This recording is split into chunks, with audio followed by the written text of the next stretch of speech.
Whoa, bear. Whoa, bear. It's all good, bear. Sorry, bear.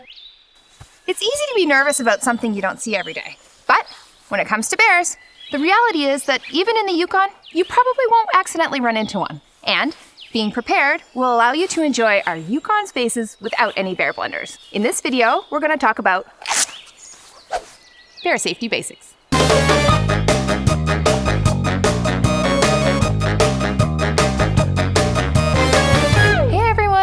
I'm Emily Hoefs, and just by virtue of the fact that I can say I'm a longtime Yukoner, I'm living proof that you can camp, hike, and play safely in bear country. Just keep in mind that you're walking in Sharsho country, grandfather grizzly country. This is their home, and you need to respect them. The good news is, bears are much happier minding their own business, chomping on shoots and berries, than preoccupying themselves with what you're up to. The best thing you can do is travel in groups. When you're hiking, be sure to do so with a buddy or 3. Groups of 4 or more are generally safest, but as long as you're making lots of noise while out in the woods, you should be okay. Bears will usually smell or hear you long before you're anywhere near them, and trust me, they are no more interested in a meeting than you are.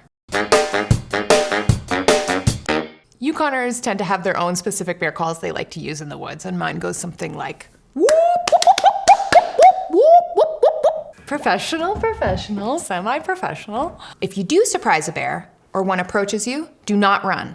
They can move at a clip of around 40 kilometers an hour, and I don't know about you, but I have not been training to outrun wildlife recently. You also don't want to try to outclimb or outswim one, because they are much more efficient at this than any human on the planet. Instead, if a bear has spotted you and seems threatened by you, or even if they just seem curious, speak to the bear in a low voice, do not turn away, back up slowly, waving your arms gently overhead. Whoa, bear. Whoa, bear. It's all good, bear. Sorry, bear. You do your thing, I'll do mine.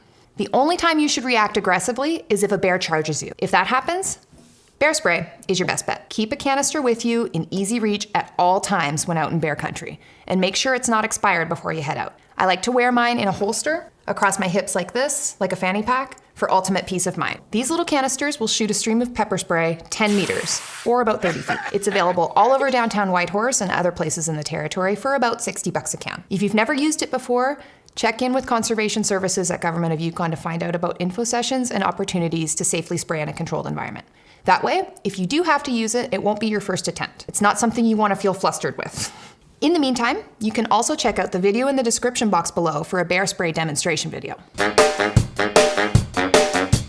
At the end of the day, when it comes time to camp, be sure you've secured all potential attractants. This includes the obvious things like bacon, peanut butter, but it also includes some items you might not have thought of, like toothpaste, deodorant, even a lip balm, anything that has a discernible scent. If you're car camping, you can secure everything in there. If you're in the backcountry, you'll want to safely hang any attractants in a tree or store them in a bear-proof bin. Try to choose a campsite that is away from wildlife trails, streams, berry patches, or any areas with recent signs of wildlife activity. You should establish a second site away from your tents where you can cook and handle other scented items. Either way, it's always best to check ahead with campgrounds to find out what kind of storage they might have available. You can find information for all of these online at the link in the comments. Bears have lived here far longer than any of us, and we want to be sure we respect them and their natural habitat while we explore this beautiful territory. Before you go to sleep, and when you head out from your campsite on the rest of your journey, remember to leave things cleaner than when you found them. As always, we hope you found this video helpful in planning your adventures. Then we'll see you out there, exploring the Yukon.